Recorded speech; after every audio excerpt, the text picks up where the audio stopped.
Welcome everyone to the North Texas Church of Freethought. It's Sunday, October 16th, 2022. Well, today we consider, you see on the screen there, today we begin to consider the question of what is a person. But before we get to that, let's address some similar questions by way of introducing the North Texas Church of Freethought for those who need an introduction or to remind others. Now, we know perfectly well that most churches are based on traditional religions that incorporate, if not absolutely depend on supernatural doctrines such as gods and devils and souls and whatnot. And we know too, of course, that atheism as such is not a religion. It's just to disbelieve in gods. I suppose you could even be an atheist and still believe in souls. But certainly we reject, because we're not persuaded. It's not that we hate them or something, but we're not persuaded by facts and reason of the existence of deities and the supernatural. Godists and other supernaturalists have had plenty of time and opportunity to persuade us. They have failed to do that, and this is well shown by the historical, violent suppression of unbelief, and even so simple a thing as having a different view of supernaturalism, much less doubting or questioning supernatural religious orthodoxy. As we know, in some parts of the world even today, this continues. It is an ancient tradition of Godism. If you can't change what's in other people's heads, well, then off with their heads. That is even more unacceptable than the supernatural doctrines themselves, but the one unavoidably entails the other. Despite all this, though we reject supernaturalism, we do not reject, rather we embrace the elements of the human condition that led our distant ancestors and many since to imagine such things, even such things as gods. We think fictions can be a lot of fun. In fact, as we discussed last time, imagination is really the engine of human progress. But imagination comes with dangers. Becoming certain that fictions are reality is imagination run amok, and failing, or worse, refusing to see the dangers of imaginative ideas and innovations that unquestionably also offer benefits, that is a failure of imagination. And there are many examples of these in our world every day. So what is a church? More generally, what is anything? That is a frequent starting point of thinking about anything, and for reasons we discussed last month when we asked, what do words mean? There's not a simple answer in, say, the dictionary as to whatever anything is. Is belongs in quotation marks there. It is one time that we should think about what the meaning of the word is. Make no mistake, dictionaries can be great sources, places to begin or to get some ideas. In asking, what is an orange? It's useful to know that it is not an apple. Everyone knows apples and oranges cannot be compared. They're not the same, though they are found in the same section of grocery stores, and they both grow on trees, and we eat both of them. Well, despite the cliche, apples and oranges are more alike than, say, lawnmowers and asteroids. So the next time you might otherwise say apples and oranges, try mixing it up a little. Say lawnmowers and asteroids. Organized religion in general, or specific religion considered as political institution, number one, and number two, any religious group. This is from the online Wiktionary, which gives as a number of meanings of the word church these two. That latter one is cited as having roots in the 16th century usage. Well, then moving on. What is religion? Well, contrary to what you might think, there is, even among scholars, no agreed upon definition of religion. We have, over the years, cited several descriptions offered by people who thought long and hard, or even devoted the bulk of their lives to such questions. Here's what William James said, the 19th and 20th century philosopher and psychologist, that any total reaction upon life is a religion. I think a key qualifier here is the word total. That is, someone's religion is not just their belief or unbelief in a deity or anything else in particular. It's not some little part of their life, some like or dislike, or some role, or even, as it is said, something important such as their identity, whether assigned by themselves or someone else, or the larger society, or the Census Bureau, or what have you. It is your total, your complete and comprehensive response to life as a whole, to your life as you experience it. Here's 20th century Christian theologian Paul Tillich, who said, religion is the state of being grasped by an ultimate concern, a concern which qualifies all other concerns as preliminary, and a concern that in itself provides the answer to the question of the meaning of our existence. Again, we see the idea of someone's religion being overarching, of its overriding and coloring everything else in their life. Tillich's writings, and this idea in particular, were taken note of and incorporated by the U.S. Supreme Court into its unanimous 1965 Seeger decision involving conscientious objectors. If you're not familiar with that case, well, there's your homework for the week. Go look that up. Wiktionary includes this under the religion entry: any practice to which someone or some group is seriously devoted. Again, they've got that qualifier, seriously. The discussion under this entry on Wiktionary, Wikipedia is the same way. Most of these wikis, they have discussion sections, and if you go to the discussion section on this entry on Wiktionary, especially in light of what we had to say last month about the meaning of words, you'll see people arguing about not just how people use the word religion, but how the word ought to be used and what religion really, in some metaphysical sense, what it really means. One discussant claims that Buddhism is not really a religion, for example, even though it is commonly included among the world's main religions. And certainly someone asked what the religion is who responded Buddhism would not likely have it said, but that's not a religion. It is an interesting real-world case study in the tension between defining and describing. And when it comes to religion, well, it is not just that people have axes to grind.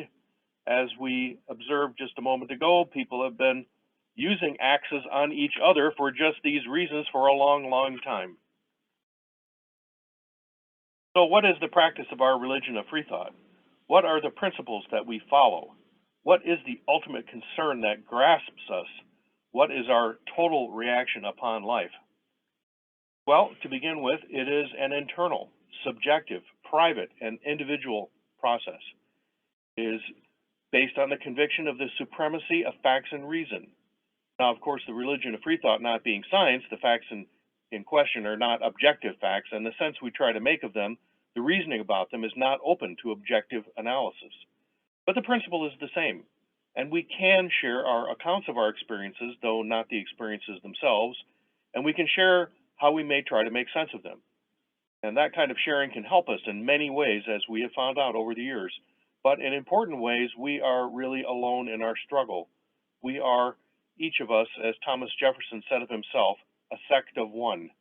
Or as Thomas Paine put it, my religion is to do good. Where good can be a variety of things, so long as they are not inconsistent with facts and reason. And I hope that we all feel like we are doing good in our lives. So here's a lengthier, more detailed account. Hope I made the type big enough you can read the screen, as long as you're not trying to read it on a smartphone later on YouTube. But these words bear close consideration. Thomas Henry Huxley, that was the 19th century British naturalist, perhaps the most vigorous defender of his colleague Charles Darwin, known as Darwin's bulldog, and the man who coined the term agnosticism. He said, "But the longer I live, the more obvious it is to me that the most sacred act of a man's life is to say and to feel, I believe such and such to be true.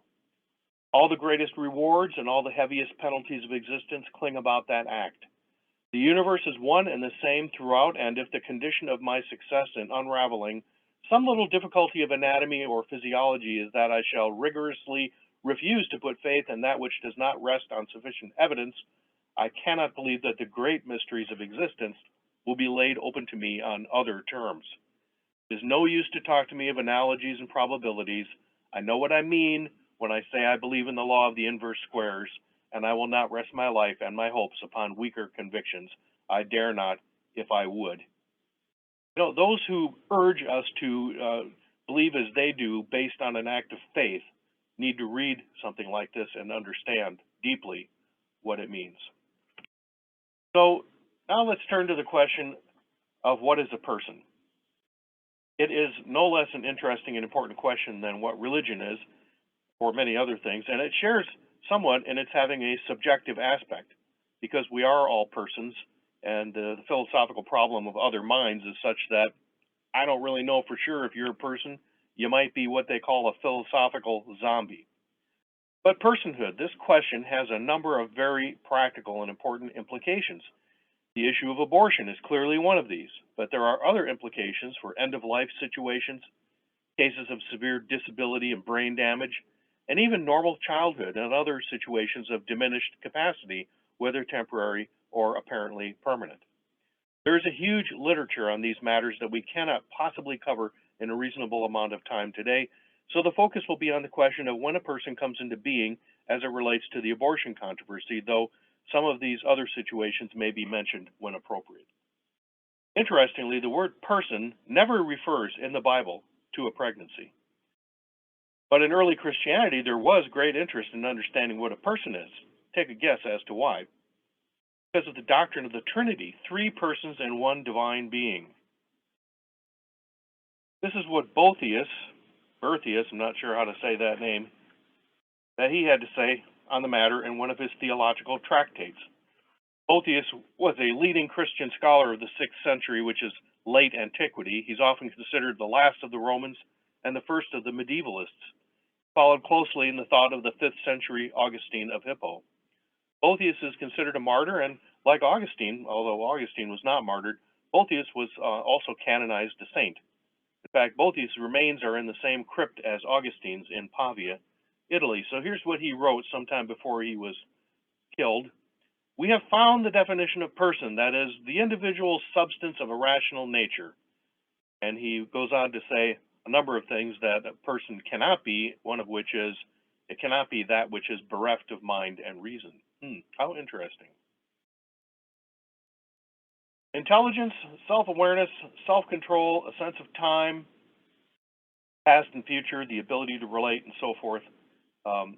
There has been consensus amongst philosophers and other thinkers for many years that these things are important and figure in what it means to be a person. And guess what? There has never been any consensus that beings without these capacities could qualify as persons, going along with Boethius. Episcopal priest and theologian Joseph Fletcher, he died in 1991. Some of you may be old enough to remember when he was in the news, because he was the guy who came up with and talked about situation ethics. He was a recognized scholar of medical ethics. He outlined 15 positive and 5 negative criteria for human personhood in a 1972 article. You can read those up there. You'll see there are several things I have in a little different color type. Now, you look at these criteria, none of them are necessarily all or none. There's also the question of the necessity and sufficiency of these sorts of criteria. Maybe only a few are necessary, and maybe only a minimum level of one or more of them are needed. It can get quite complicated very quickly. Someone may also be temporarily bereft of mind and reason because they are asleep, comatose, intoxicated, or otherwise impaired. We may say, you could put it, that in such situations, people are robbed of their personhood. When you're asleep, you're offline, you're not yourself. They certainly do make these kinds of distinctions legally and when it comes to considerations of moral competence. But we generally prefer to think of people in these circumstances as still being people, still being persons, but just asleep, comatose, intoxicated, or otherwise impaired. Because we think if we jostle them or give them time that they will reboot and be their previous selves or something close to it. Of course, another situation is infancy and childhood. Infants and children, although we may say they are persons, are in the same or in a similar category as incompetent adults, except that they may not yet have ever met one or more of the criteria for personhood. The different color type there you see is what Fletcher came out with. He boiled it down to those 4, or versions of those 4, in a subsequent article after the 1972 that laid this out. What is clear is that being a person means having a sense of oneself, and that this sense is importantly situated in time and space. In other words, being a person means having memories. Even the ability to communicate and relate to others requires that a number of things have been learned and can be remembered. Indeed, anyone who has seen a loved one going through the progressive deterioration of Alzheimer's or other dementia knows the importance of memory. Loss of memory means loss of one's identity and ultimately one's personhood, or at least one's ability to function as a person. I have not been able to find it on an online search, but I remember it being said of former President Ronald Reagan by someone who knew him, and as time went on, they said, it got to where he didn't recognize me, and after a while, I didn't recognize him. So it's very hard to specify what a human person is. There are no bright lines, but two things are certain. One is that every person has a beginning. Before that, they did not exist. They were not persons. Second is the centrality of memory, the capacity of the brain not just to take in sense perceptions and organize them usefully, but for experiences to be recalled from moment to moment. Not just memory of last year, but a second ago, a minute ago. Without that, there is no self-awareness. There is no ability to hold facts in the mind and reason about them. With it, we have a sense of the past that allows us to form expectations and exercise our quote-unquote free will towards the future, whether that is years, months, weeks, days, or even seconds in the future with something that you're trying to do at the moment. And that is what it takes to be a person, whether or not or how well one can relate to or communicate with others or love or feel loved, and so many other elements of what it is to be a human person. So when does this happen? It certainly doesn't happen from the moment of fertilization of an egg by a sperm. It doesn't happen during embryonic or fetal development. No one has any memory of that existence. Research shows, and I mean real research, not Googling, and this has been studied for many years, that people's earliest memories start at about 2.5 years of age. And this is obviously well after birth. You want to back it up another year or two, but you would still be well after birth. Some will be horrified at the idea that a newborn baby is not a person. No reason for such outrage. It's good theater and bad logic. I'll show an example of that later. But just because some living things are not persons, not members of the human moral community, does not mean that they may be wantonly abused or killed. We protect all sorts of things besides human persons, and even besides specific living things, maybe river valleys and natural objects and so forth, and we do these, we afford these protections for a variety of reasons, but we figure them out. Unlike bands of Eskimos living in harsh and primitive conditions that we discussed previously, there is no justification for infanticide in our society. Not only are there plenty of resources to care for orphaned infants, but there is no shortage of people able and willing to assume the role of parents. We should be glad of that instead of being doctrinaire about others in far more difficult circumstances than we can imagine. Well, the literature on personhood frequently refers to human persons as moral agents, as having moral significance, or as being members of a moral community. I mentioned that earlier, that term, that enjoy moral rights. This is a huge and enormous subject in its own right, but it is well here to make some appropriate observations, since much of the point of talking about personhood today is how it relates to the controversy over abortion. First of all, moral rights always come with some sort of moral responsibilities.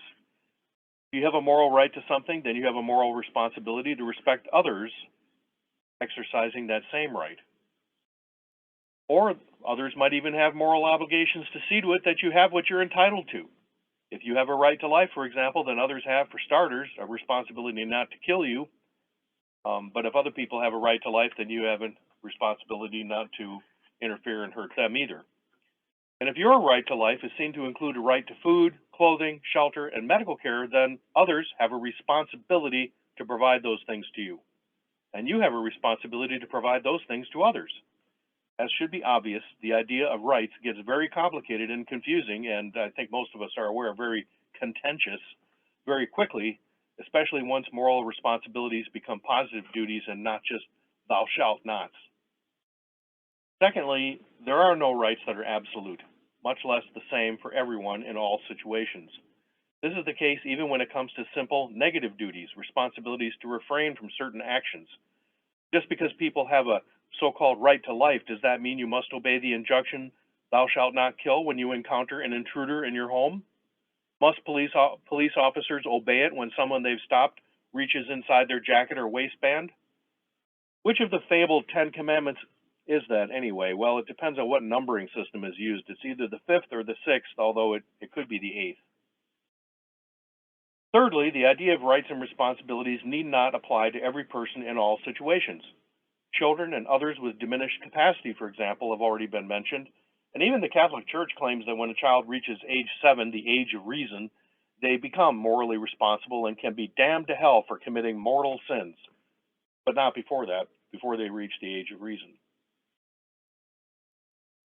Fourthly, to be a moral agent goes beyond having moral rights and responsibilities. For a moral community means, most of all, that its members are and must treat each other as ends in themselves, rather than as merely means to their own ends. Of course, it is obvious that people rely on each other to further their own goals and purposes. That is what it is to be social animals as we are. But to be moral animals means that each person exists primarily to serve their own personal ends. Now, this is important because with respect to personhood and its beginning, we may ask, at what age does this being an end in oneself begin? Again, there are no bright lines, but a newborn's value is in its being a means to an end. That end being the young human person it is hoped that it will become. A newborn's value, as well as the value of a fetus moments before birth and going back through the earliest stages of pregnancy, and even before that, in sperms and eggs, which are now frozen in liquid nitrogen for later use at times, but a pregnancy also, and a woman willingly pregnant, it's not an end in itself. No woman, no couple beginning or adding to their family considers pregnancy to be, well, we've got it done, mission accomplished. This is an exceedingly important point. And indeed, when we ask what is a person, we might as well ask what human organisms at what stage of development are ends in themselves and not merely means to an end. It is not zygotes, much less sperms and eggs. It is not embryos, and it is not fetuses or even newborns. It comes sometime after that, and anybody who's been a parent knows that that's part of the fun of it, is seeing when the person emerges from the non-personhood. Our moral intuitions buttress these insights.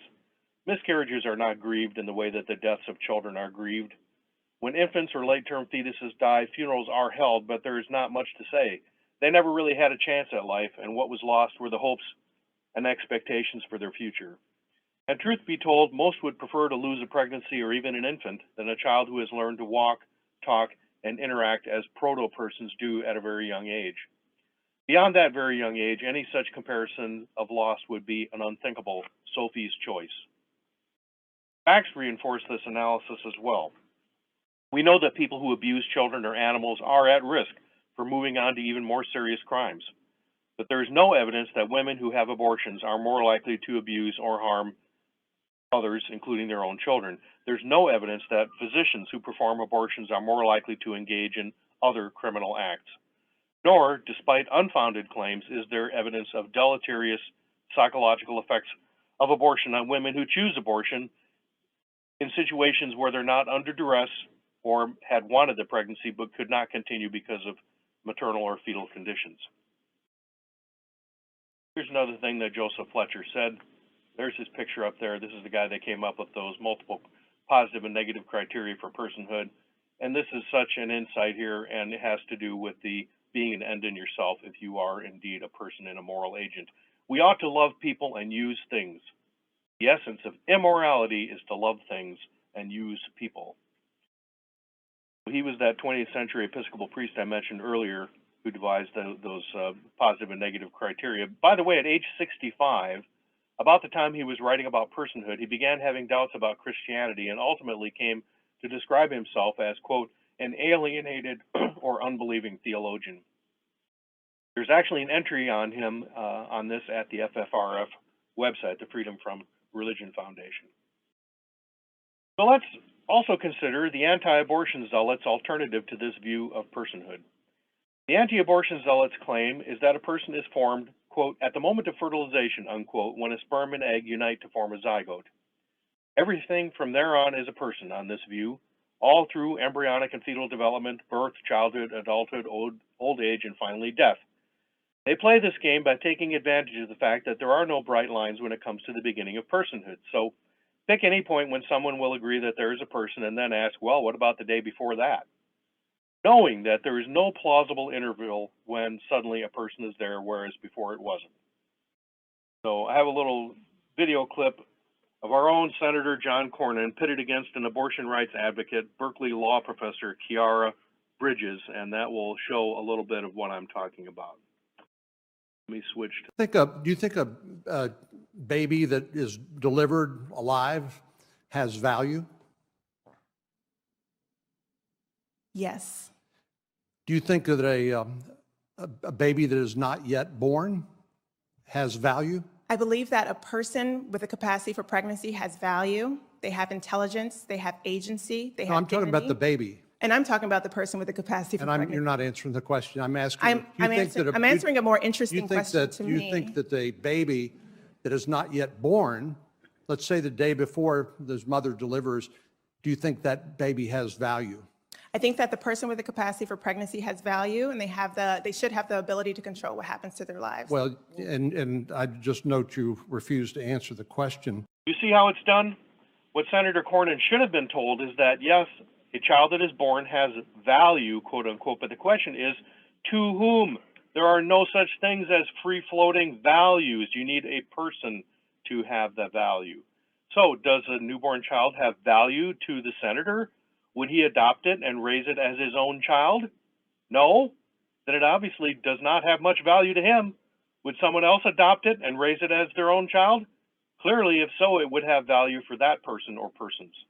Or would prospective parents find out that the child had serious medical problems, and there are worse problems even than Down syndrome, or that the baby's birth mother is a meth addict, in jail, or maybe the wrong ethnicity? Might that affect the baby's value, quote unquote? And if, quote, the baby, unquote, is remote from term and could not possibly survive birth, then what? And in all these cases, is the value an intrinsic end in itself value, or is the value only in the, quote, baby becoming a child and going on to become a responsible member of the human moral community and, from the senator's point of view, a voter? The anti-abortion zealots insist that all human life is equal and should enjoy the same right to life, and that this is an unquestionable scientific fact. It is neat, tidy, absolute, and obviously appeals to many people.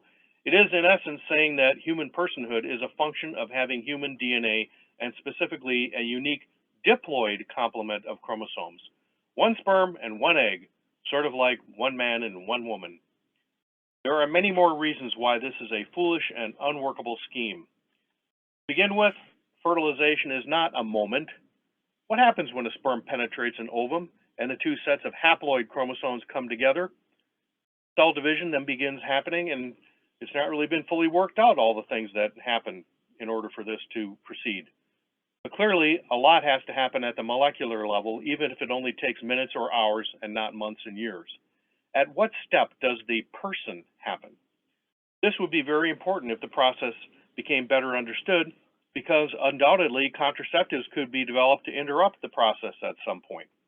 Would such methods be contraceptives, methods of preventing conception, or abortifacients, methods of causing early abortion?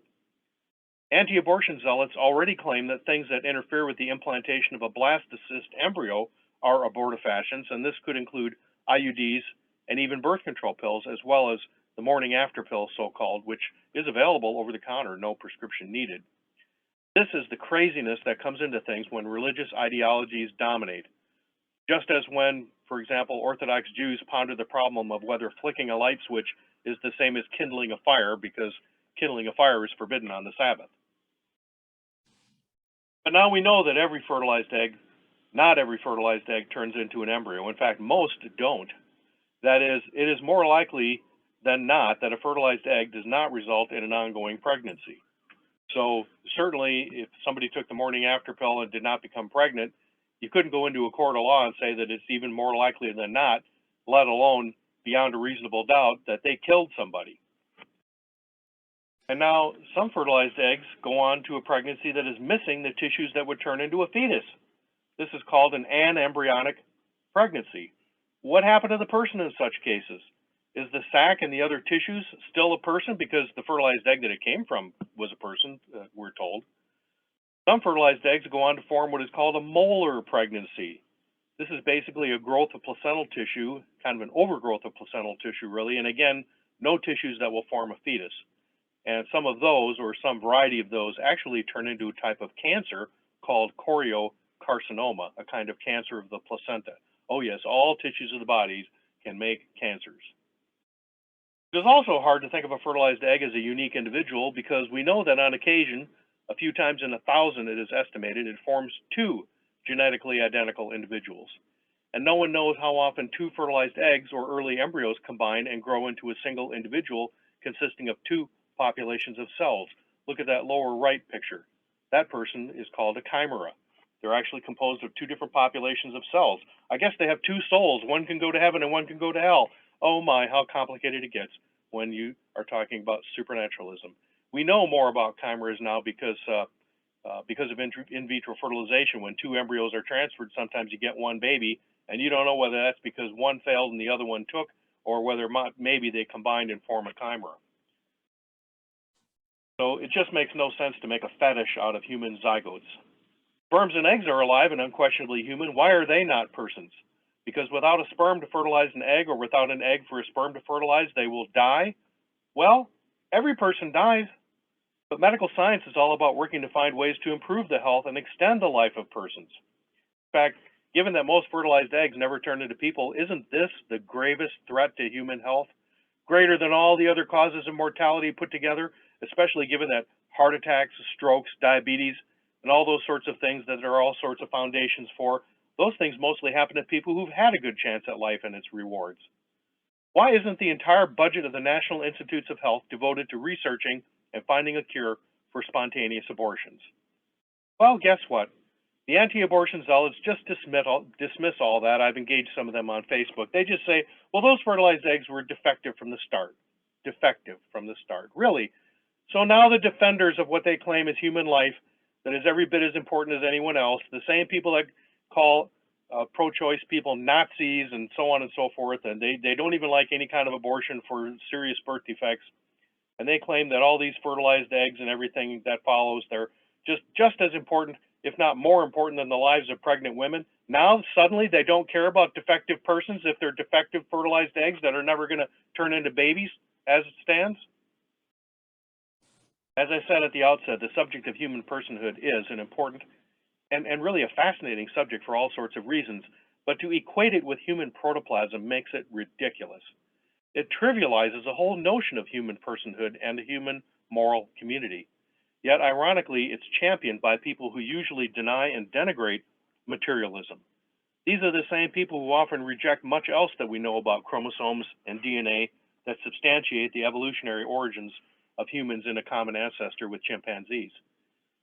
These are the same people who claim that the important part of human beings is supernatural and that, quote unquote, this life, the only one that we know, is as nothing compared to this eternal afterlife that they promise us if only you believe what they say, do what they say. Well, we'll leave it there for now. In the future, we'll take up another important strand of the abortion controversy, which is the bodily autonomy issue. Because even if a fertilized egg is a person, doesn't mean it has an absolute right to parasitize the woman that it finds itself in. And I say woman, not just a womb, because pregnancy affects the woman's whole body, not just her uterus. Maybe another subject would be what the heck a real culture of life might look like and what it would take to achieve it. Since after all, the anti-abortion zealots, they've had almost 50 years to try to create it and tell us all about it, and they've done absolutely nothing to try to bring it about, except to try to get Roe overturned, which, as we know, they succeeded at. There are also several very fascinating thought experiments that attempt to model or get at some of the aspects of the abortion controversy that are not always recognized. So I have in mind a future service where we could go through some of these. In the meantime, please think about it. If your mind has been boggled at least just a little bit, I'm glad. Reminder of our principles of reason, to enjoy. Hope you enjoyed this presentation and have some enjoyment during the rest of your day today and in the coming weeks, months, years. And appreciation, discovering the good and loving. Remember, values mean nothing unless they're your values. Someone has to be attached to those values. So go to our church website to sign up and get the weekly e-newsletter at the bottom of every page. Then you can find out what we're going to be talking about if we know, and stay connected with us. Go visit our Facebook and regular website and our YouTube channel, of course. This presentation will go up on YouTube later on today or tomorrow whenever I get around to doing it. There's the URLs for Facebook, Twitter, and our main website. Remember, too, that our church depends on your continued support. A church is nothing other than the people of which it is composed, and that it is not free. We would appreciate not only your visit to our website, but donation. There's a little PayPal button at the top right, I think, on every page or most pages. We do depend on your support. And this is how you support your values, by supporting the NTCOF. Remember, your values, because we can do together what none of us can do on our own. Join us in promoting facts and reason and celebrating doubt, asking questions, trying to figure things out. The only time we have beliefs is when we leave off thinking and go do something else for a while before we come back and start wondering again. Demonstrate your commitment by being the future that you wish to see. Model that for others and improve your own life in this manner. Finally, Melius Facet, our Latin motto. I decided on this a little earlier in the year. If you have something better, you let me know. Melius Facet, everybody needs a Latin motto, and it means do better. So we'll move on to question and answer, some discussion, and I hope there is quite a bit, and if you want to bring up some unrelated thing, that's fine too, but the whole question of personhood, certainly one that we can and ought to puzzle over together. Thank you.